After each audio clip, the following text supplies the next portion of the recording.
இயக்குனர் பாரதிராஜாவுடைய இறப்புக்கு அப்புறமா அவருடைய குடும்பத்தில் இப்போ 300 கோடி ரூபாய் சொத்து மதிப்பு தொடர்பாக எழுந்திருக்கிற குடும்ப பிரச்சனை அண்ட் வாரிசு சண்டை தான் பலருக்குமே அதிர்ச்சி ஏற்படுத்தியிருக்கு.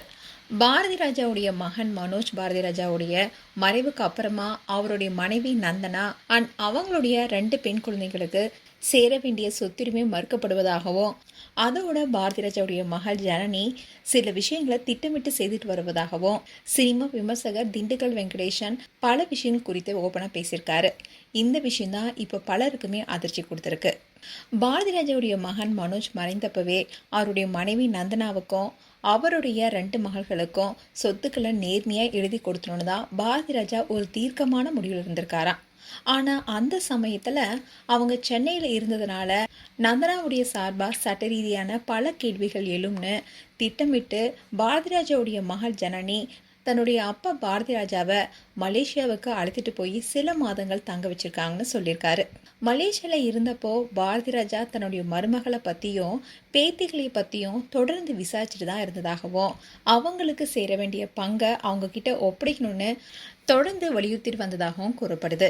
ஆனால் பாரதிராஜுடைய மகள் ஜனனிக்கும் மருமகள் நந்தனாவுக்கும் இடையே பல வருஷங்களாவே கடுமையான பகை இருந்து வந்ததாகவும், ஜனனிக்கு 2 மகன்கள் இருக்கிற நிலையில தன்னுடைய அண்ணன் மகளை தன்னுடைய சொந்த பிள்ளைகளா நினைச்சு பாசம் காட்ட தவறிட்டாங்களான்னு தெரியலனோ, கேரளாவில் பிறந்து வளர்ந்த பெண்ணான நந்தனா மேலே பணத்துக்காக ஜனனி ஏன் இவ்வளவு விரோதம் வச்சிருக்காங்கன்னு புரியாத புதிராகவே இருக்குன்னு சொல்லியிருக்காரு.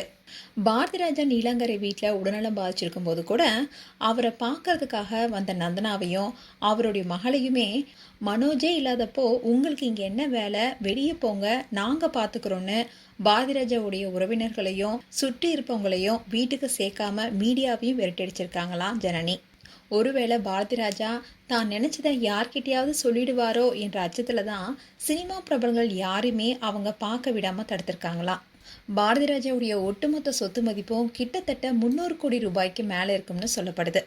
இவ்வளவு சொத்துக்கள் இருந்தும் அதில் 50 கோடி கூட நந்தனாவுக்கு தர மறுக்கிறாங்க. பாரதி ராஜாவுடைய இறுதி சடங்கு நடந்தப்போ நந்தனாவை ரொம்பவே அசிங்கப்படுத்தி அவமானப்படுத்தி அனுப்பினாங்க. ஒரு பக்கம் பாரதி ராஜா தன்னுடைய மருமகளுக்கும் பேத்திகளுக்கும் சொத்தை கொடுக்கணும்னு நினச்ச விஷயமும், அதே சமயம் விஐபிகளை வீட்டுக்கே வரவிடாம தனிமைப்படுத்துறதுக்கான காரணமும் இப்போ தான் ஒவ்வொன்றா வெளியே தெரிய ஆரம்பிச்சிருக்கு. அண்ட் மலேசியாவில் என்ன நடந்தது, சொத்துக்கள் முழுமையாக மற்றவங்க கைக்கு போயிடுச்சா இல்லை எழுதி தராமல் ஒரு பகுதி இருக்குதாங்கிறத பற்றியும் இப்போ தெரிய வரணும். இதனால் நந்தனாவும் அவங்களுடைய 2 மகளும் ஒரு வக்கீலை வச்சு இந்த விஷயத்தை பற்றி எப்படி விசாரிக்கலாம், கேஸ் போடலான்னு அடுத்த கட்ட சட்ட நடவடிக்கைகளை பற்றி ஆலோசிச்சுட்டு வருவதாகவும் தகவல் வெளியாக இருக்கு. அது மட்டும் இல்லாமல் இப்போ நந்தனா வசிச்சுட்டு வர சேத்துப்பட்டி வீட்டையும் காலி செய்யணும்னு மிரட்டல் விடுக்கப்படுவதாகவும், பாரதிராஜாவுடைய மகள் ஜனனி எல்லா வசதியும் ஏகப்பட்ட சொத்துக்குடன் வாழ்கிறாங்க. இப்படி இருக்க சூழல் தான் நந்தனா மேலே தீராத பகையில் இருக்காங்க. ஆனால் அந்த பகை எல்லாமே தூக்கி போட்டுட்டு தன்னுடைய அண்ணனுக்கு செய்கிற கடமையாக நினச்சி இந்த 2 பேத்திகளுக்கும் உரிய பங்கை கொடுக்கணும்னு அதில் வெங்கடேசன் சொல்லியிருக்காரு. இந்த விஷயம் தான் இப்போ சோஷியல் மீடியாவில் பேசும் பொருளாக இருக்குது. மேலும் உங்களுடைய கருத்துக்களை கமெண்ட் செக்ஷன் சொல்லுங்கள். இது போன்ற வீடியோஸை பார்க்க நியூஸ் தமிழ் கிட்ஸ் எல்லாம் சப்ஸ்கிரைப் பண்ணுங்கள். மறக்காமல் நோட்டிஃபிகேஷன் பட்டனை கிளிக் பண்ணுங்கள்.